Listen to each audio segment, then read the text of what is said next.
Geometry lesson, interior and exterior angles. As you could imagine, we'll be learning about the angles inside and the outside because we deal mostly with triangles. It'll be in relation to triangles.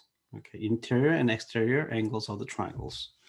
Actually, this could be applied to other polynomials, which you could break it down as a triangle. But before we begin, are you ready for Module 3? So let's work through some basic, some of the more fundamental algebra skill sets. And you will find the answer here at the bottom. But why don't you work it out, guys, okay? All right, guys, I assume that you paused the video. If you haven't yet, please pause the video now. And here are the answers and how we got them, okay?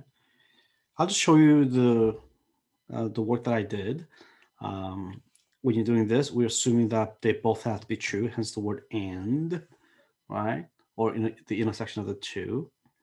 Okay, a couple of different ways of showing on a number line. Okay, we could talk about that in class. And then here it is, guys.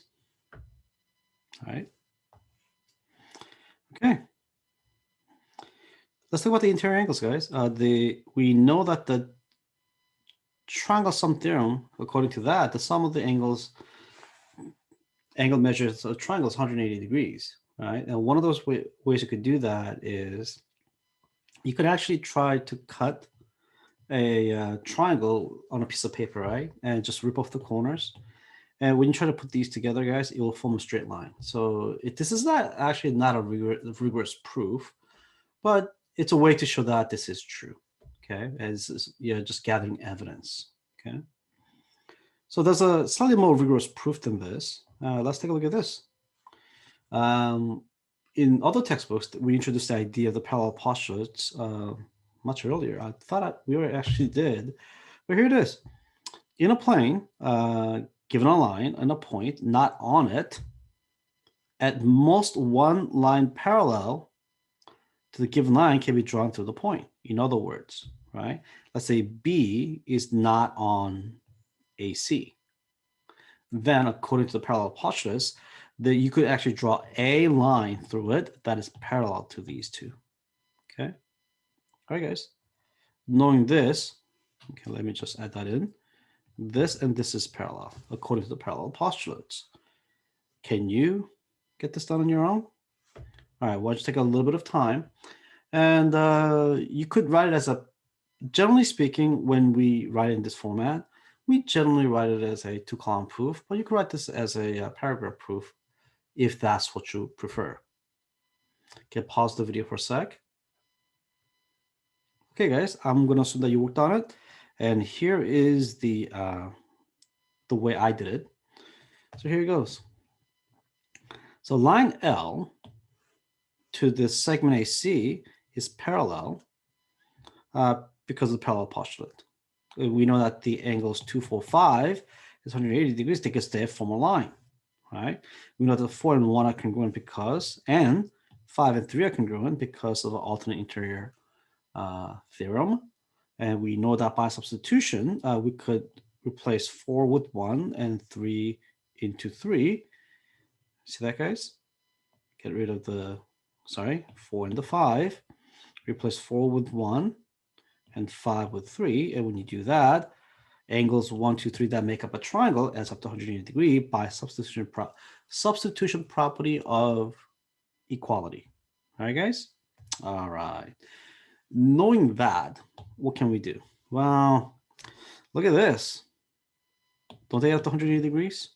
Look at this quadrilateral. We could create 2 triangles. What I mean by that is you draw a line either this way or this way. It's completely up to you. When you have that, this angle, this angle, this angle adds up to 180.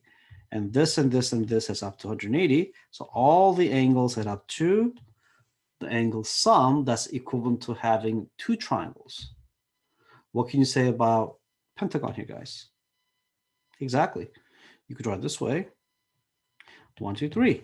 It's like having 3 triangles, and so on and so forth.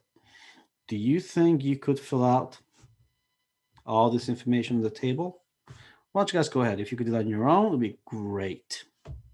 All right, guys, here we go. Yeah, when you have sides n is called triangle, 4 sides quadrilateral, 5 is a pentagon, 6 is hexagon, 7 is a heptagon, and make sure it is a non-overlapping triangle that you have to draw, guys, okay? And this is an octagon with 8 sides. What pattern have you noticed? Yeah, the number of the triangle is always 2 less than the number of sides. Have you noticed that? Exactly. For that reason, when you have 3 sides, you got 1 triangle. The sum of the interior triangle is 1 times 180. But if you have a hexagon, there's 6 sides, and I could draw what? 1, 2, 3, 4, 5, 6, right? And I could draw 1, 2, 3, 4 triangles. So it's 4 times 180.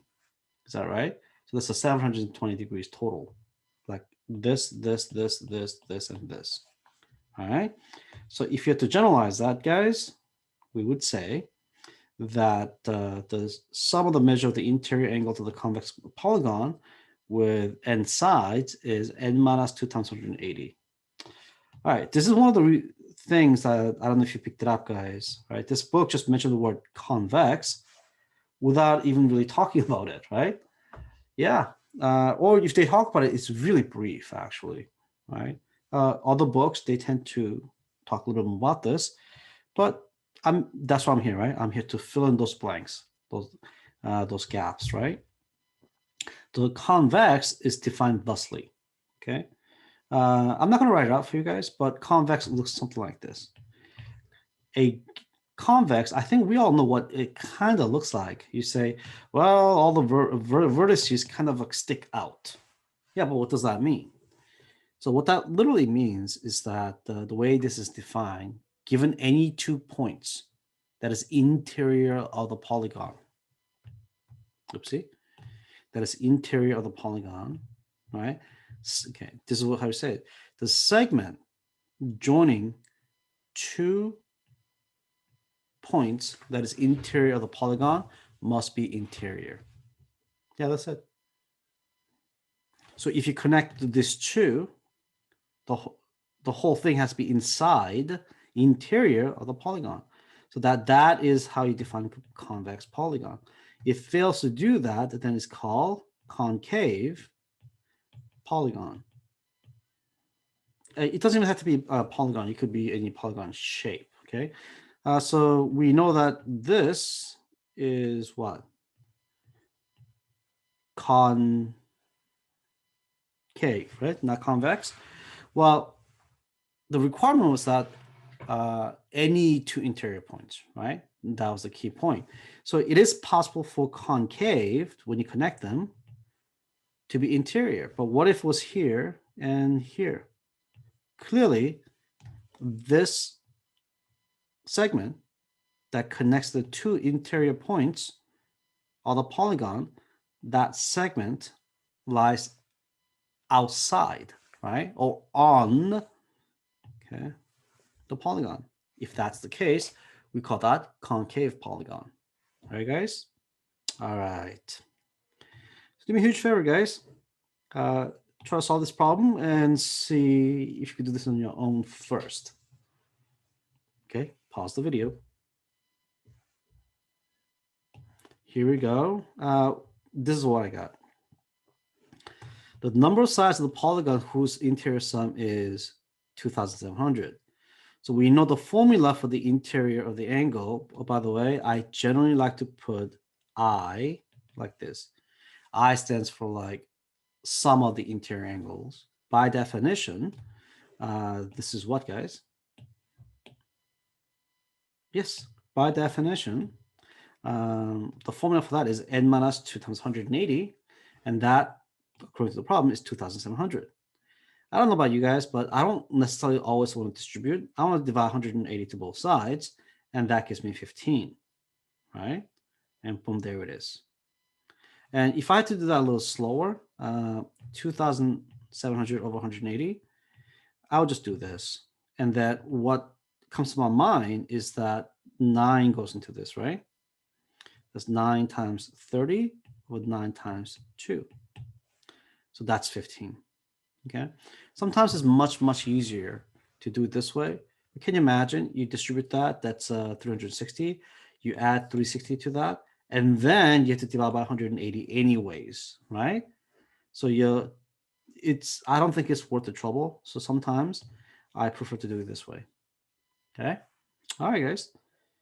How about this? The Pentagon has measures 100, 105, 110, and 115. Find the fifth angle.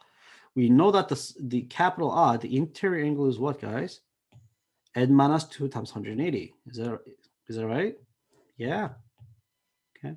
If that's the case, they have to add up to 540. But the interior angle is also 4 to 5 were known, right? So the interior angle has to be 430 plus the fifth angle. So they're equal to each other. When you solve for it, gives you 110 degrees, guys. Looks good? All right. Okay. Let's go to the next page, shall we? So we're going to talk about an exterior angle theorem. How does it work? Okay. Let's read through the theorem first. Exterior angle theorem says the measure of the exterior angle of a triangle is equal to the sum of the measure of its remote interior angles. Say what? In this particular case, right, 4 is what we call the exterior angle because it's in the outside of the triangle, right? And if you extend out one of the sides, right, and you could create an angle outside of the triangle, that's called the exterior angle. And angles 1, 2, and 3 are interior angles, right? So angles 1, 2, and 3 are interior angles, okay? So what it's saying is that, okay, we're looking from the perspective of the exterior angle. Interior angle 3 is adjacent. In fact, 3 and 4 are linear pairs, right? But 1 and 2 are interior, but it's far away from angle 4. Hence, it's known as a remote interior angle. So what this theorem is saying is that the 4 is equal to 1 plus 2. Can you see why? The hint is in all the work that we did so far. And I used the word linear pair. What do you know about linear pair? What is very similar to the property of the linear pair and what we learned today? Try that on your own. Okay, pause the video. All right, guys. Here is the derivation. So we know that the angle 1, 2, and 3, we learned these 3 angles are 180 because the sum of the interior angles of the triangle is 180. And we also know that angle 4 and 3 is 180 because they're linear pairs. So because this and this are they're both 180, either by transitive property, if you like to say, or substitution property of equality, they're equal to each other. And what do we know?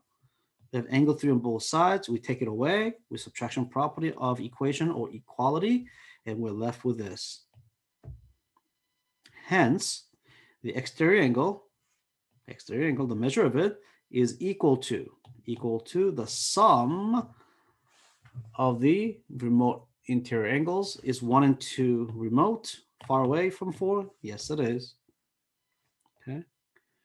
All right, guys. Why don't you guys go ahead and try these problems. See if you could do this. Pause the video. Okay. So I'll give you a hint before I begin. 134 is equal to sum of these two, right? That's how you solve for x and this one. And we know that these add up to 180, right? Then in order to find that, if I know what that is, that should be the same. Or substitute back in there. Or in fact, if you know the x, this right here has to equal to 5x, right? Because the sum of the two. So substitute x into the 5 and we're done. Yeah? All right, guys. Here it is.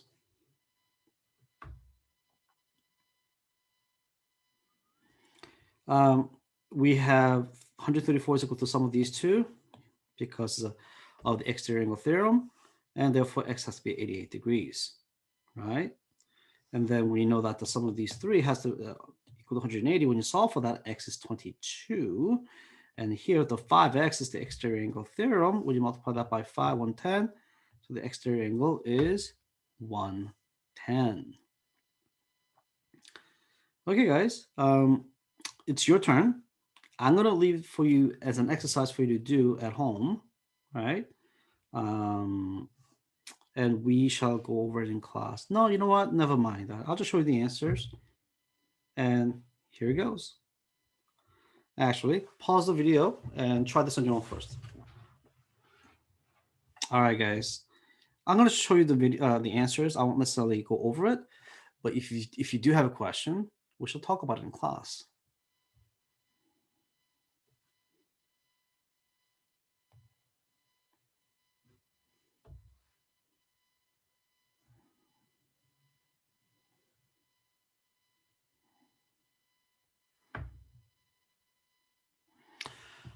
All right, guys. I think I'm done, and I'll see you in the next video or in class. Okay. All right, guys. Have a good night.